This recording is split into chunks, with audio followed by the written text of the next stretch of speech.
Bismillahirrahmanirrahim. Saat haul ke-27 Kiai Haji Shodiq Muslih, pendiri pesantren Mambaul Huda Genuk Watu Ngoro Jombang, pengasuh pesantren Al-Muhibbin Bahrul Ulum Tambak Beras Jombang, Romo Kiai Haji Jamaluddin Ahmad menceritakan sejumlah keistimewaan Kiai Shodiq.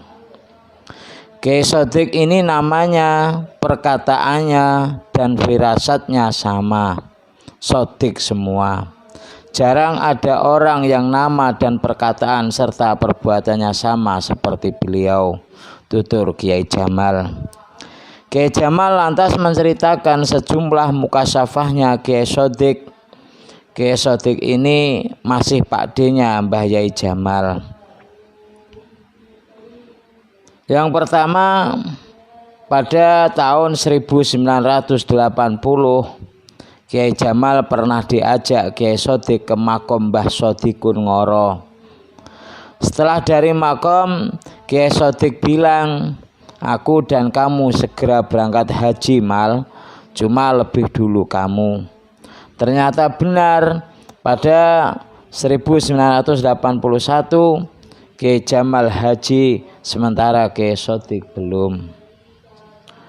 Dan yang kedua, pada tahun 1982 Kiai Jamal diajak Kiai Shodiq ke makom Mbah Abdul Muhyi Pamijahan Ciamis. Setelah dari makam itu, Kiai Shodiq cerita disuruh buat makjud. Cara buatnya seperti ini, cara merebus dan membungkusnya seperti ini, dan lain-lain.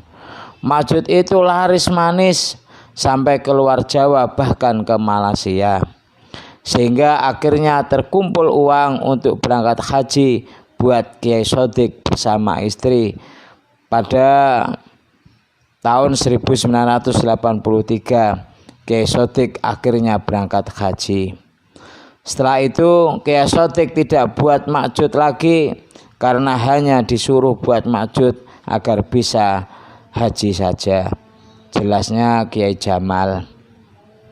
Dan selanjutnya saat haji di hadapan Ka'bah, Kiai Shodiq menangis. Beliau memohon kepada Allah agar ditunjukkan jumlah jamaah haji yang mabrur. Ternyata jumlahnya sangat sedikit. Beliau ditunjukkan dengan dilemparkan segenggam nekeran. Berarti dari ribuan yang haji, yang mabrur hanya sejumlah satu genggam nekeran. Jelasnya Kiai Jamal menambahkan, haji mabrur memang sulit. Agar mabrur tak boleh maksiat sama sekali. Ini sulit karena kadang masih melihat yang maksiat, paparnya Kiai Jamal. Abi Abdillah Al-Jauhari pernah diperlihatkan Allah bahwa dari 600 jamaah haji tahun ini yang mabrur hanya 6. Itu yang mabrur binafsih, yang lainnya mabrur bi khairi, yakni karena doanya para wali-wali. Jelas Kiai Jamal. Yang selanjutnya, Kiai Shodiq pernah mengajak santrinya ke makom Mbah Abdurrahman Pagerwojo Perak.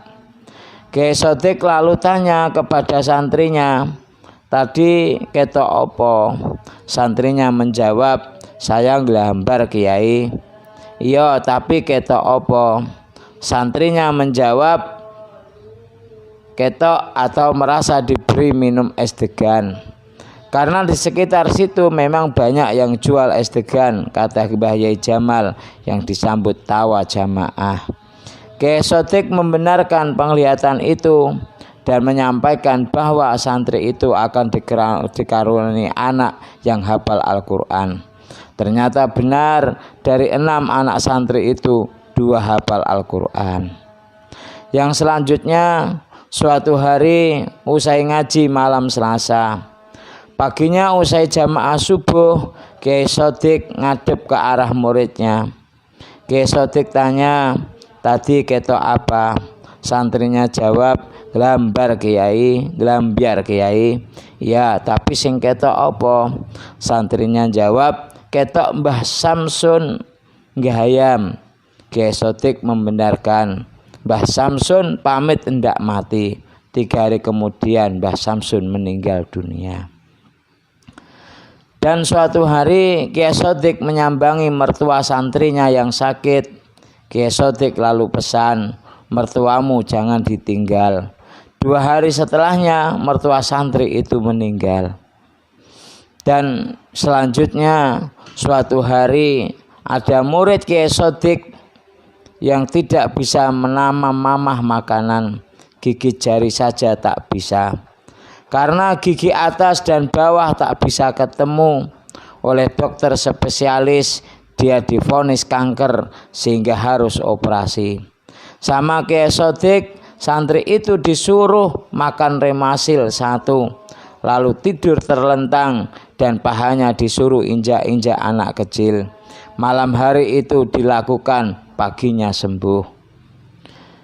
Dan yang selanjutnya, suatu hari ibu salah satu santri datang. 2 tahun lamanya dia tak bisa tidur dan makan sehingga sangat kurus. Diperiksakan dokter, tak ada penyakitnya. Dalam Ihya Ulumuddin juz 3 disebutkan, jika sakit fisik tapi tak ditemukan penyakitnya, berarti harus dibawa ke dokter batin. Sama Kiai Sodik, ibu itu lalu disuruh suluk di Tulungagung selama 40 hari. Setelah itu dia sembuh. Dan selanjutnya suatu hari ada santri radang usus, sama dokter tak boleh makan pedas. Oleh Kiai Sodik justru disuruh beli lombok 1 kilo, lalu diperes dan airnya diminum. Setelah itu dia sembuh. Suatu ketika ada cewek matanya terus melek 1, jadi mesti tidur 1 matanya tak bisa menutup. Ini cewek perawan, anake wong sugih, jadinya enggak payu rabi, kata Mbah Yai Jamal. Oleh Kiai Sodik disuruh ambil daun kecubung 1, diremet lalu dikecerno matanya. Setelah itu matanya jadi normal. Dan yang terakhir, suatu ketika Kiai Jamal diajak Kiai Sodik ke makam Mbah Abdul Mursad di utara pabrik gula Merican. Setelah dari makam, Kiai Sodik bilang bahwa namanya bukan Abdul Mursad, tapi Abdullah Mursad. Kiai Sodik juga bilang setelah dikunjungi ini, makam itu akan ramai peziarah. Sekarang makam tersebut memang ramai peziarah, tutur Mbah Yai Jamal. Demikianlah sekilas karomahnya Mbah Yai Sodik, yang jelas masih banyak lagi. Semoga kita seluruhnya berserta anak-anak turun kita oleh Allah dikasih kemuliaan seperti Allah kasih kemuliaan Mbah Yai Sodik. Amin ya robbal alamin.